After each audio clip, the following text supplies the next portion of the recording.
আসসালামু আলাইকুম। সবাই কেমন আছেন? আশা করি সবাই আল্লাহর রহমতে ভালো আছেন।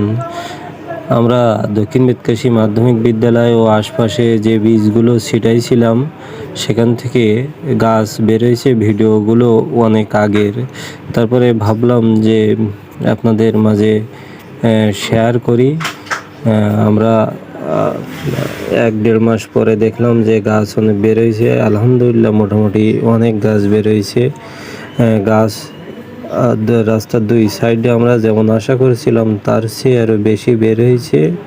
আমরা দক্ষিণ বেতকাশী মাধ্যমিক বিদ্যালয়ের নতুন যে সাইক্লোন হচ্ছে বা যে নতুন ভবনটা হচ্ছে ৪ তলা ভবন, ভবনের পাশ দিয়ে আশপাশ দিয়ে বীজ ছিটাচ্ছিলাম তখন ভবনের কাজ ওই সময় বন্ধ ছিল। আমরা ভবনের পাশ দিয়ে, কারণ নিম গাছ সব জায়গা দিয়েই হয়।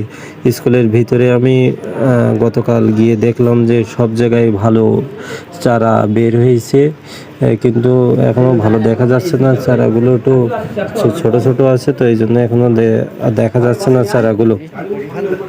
চারা অনেক জায়গায় বের হয়েছে। আমরা স্কুলের সামনে দিয়েও বীজগুলো ছিটাচ্ছি স্কুলের সামনে, কারণ নিম গাছ স্কুলের সামনে হলেও কোনো সমস্যা হয় না। নিম গাছ যে কোনো জায়গায় লাগানো যায়। নিমের হাওয়া